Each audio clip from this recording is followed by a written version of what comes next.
Now connected to Gameover. Hey, what up guys? Thank you for joining me for another Walking Dead video. This one I want to discuss the unresolved mysteries of the final season. So we only got 2 more episodes left, and I'm hoping to get these things that I'm talking about here revealed during those final 2 episodes.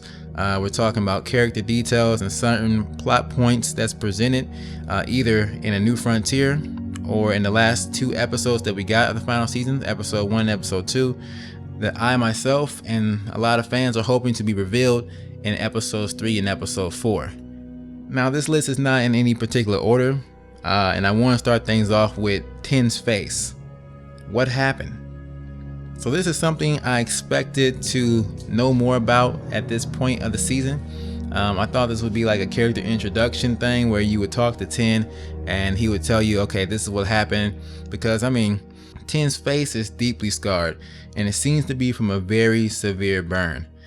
He's a unique character both physically and personality, and he's also pretty good at shanking. Maybe a little too good. So there's definitely a dark story behind this character. Matter of fact, all the characters from the school probably have a dark and troubled past. They all were admitted to the Erickson boarding school for troubled youth prior to the apocalypse. So these kids have been through the ringer, and we're definitely going to learn more about that in the upcoming episode 3, Broken Toys. A cool way and indirect way we can actually learn more about these characters is through a Sim's journal. Now this is something that we saw in episode 1. A Sim has his journal where he records things and writes down the events that takes place at the school, and it's not too far-fetched to believe that he has archived a lot of info on the students at the school, including their backstories. So since a Sim has been captured, his journal has been left behind for us to find and read. Moving right along, I hope we learn more about Minnie and Sophie's fate, Ten's twin sisters. So originally in episode 1, we were given a lot of info on the sisters and misled to believe that they died due to an unfortunate Walker accident, but later learned that they were really betrayed by Marlon and taken in by Lily and the Delta Raiders to join their war. So that means those characters were still alive at that point. Lily in episode 2 also talked about Minerva or Minnie and used that to actually lure Ten out. So since Lily knows so much, I have no doubt that we'll definitely be learning more about the twins in the next episode. I think we'll see a very interesting dynamic between the 2 sisters. Since we got twins involved, one of them is probably going to be well adjusted to the war, maybe even enjoying her new situation as being a Delta Raider soldier, and the other not so much. My guess, Minnie is probably down with Lily now, and Sophie not adjusting so well or possibly dead. That's my prediction right there, but I definitely want to learn more and see more in upcoming episode 3. And since we're on the subject of Lily and the Delta Raiders, I also want to hear more about the other group she is warned against. You know, Lily is doing some very bad things here, kidnapping kids. Some people in the comments also suggested that it could possibly be Javier's group, how that could be the other, how it could be, you know, the Delta Raiders versus A New Frontier.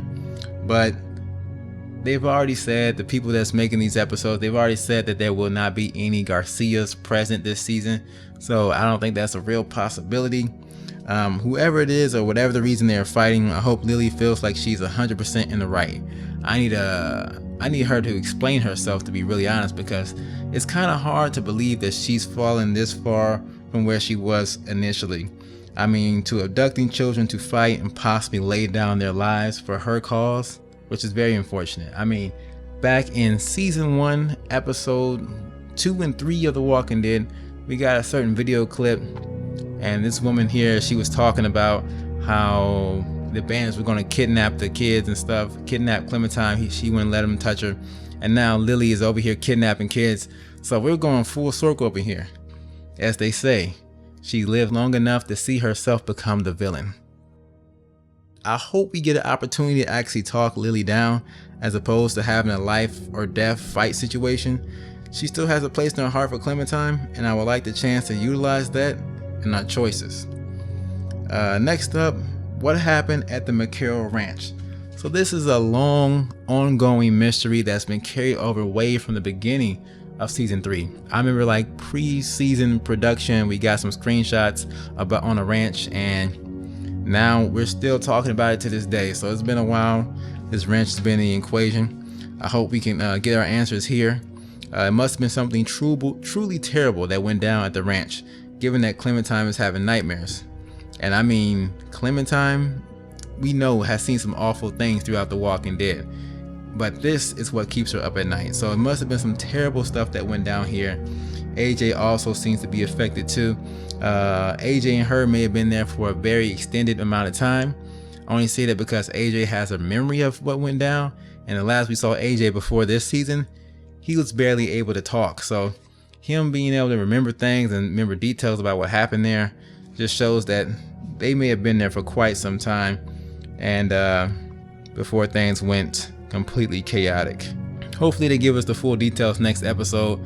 Next thing I'm hoping to see is the reason why Clem and AJ did not go back to Richmond to rejoin Javier. This is the question a lot of fans have, and at the end of season 3, A New Frontier, Javier extended an invitation to Clem to rejoin him. After she got AJ back, and at the beginning of this current season, Clem and AJ did have a car, and they were not driving to Richmond. So something definitely must have happened along the way, or maybe Clementine just changed her mind and just said, you know, screw that place, I got bad memories there, and just left New Frontier behind. You know, her history with New Frontier wasn't the best history, and maybe she didn't want to subject AJ to that. Maybe she didn't think Javier really had control over that group, which is a possibility. I mean, the New Frontier group was pretty hostile to the point that they would attack other communities and invade other communities. So it's hard to believe that even though it's under new management, under Javier's management, that everybody has changed their stripes, you know. Or if when push comes to shove, you're not above attacking other communities, and maybe that's what sealed their fate. Who knows?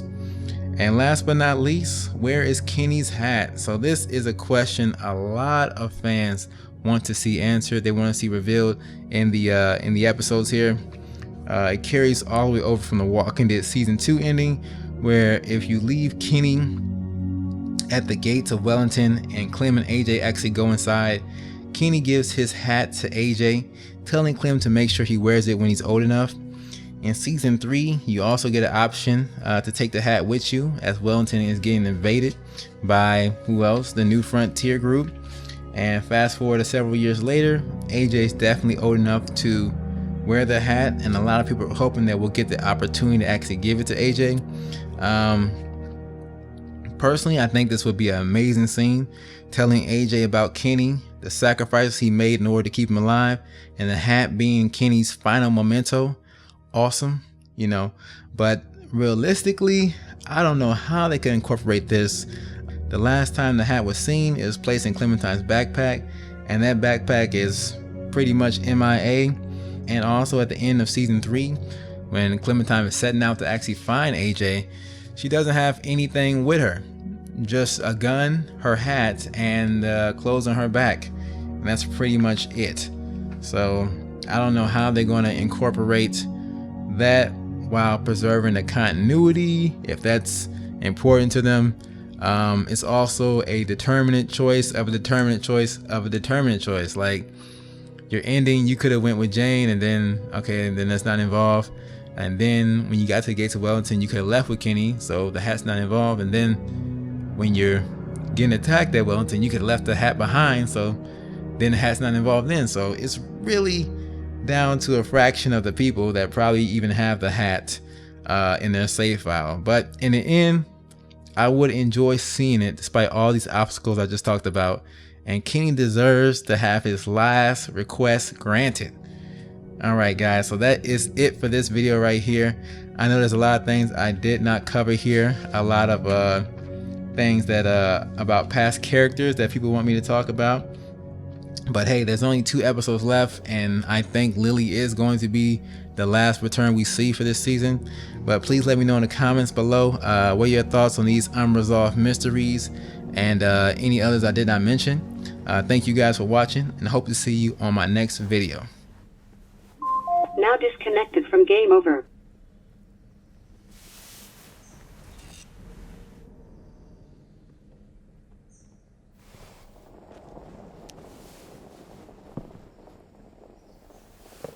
I made you some coffee.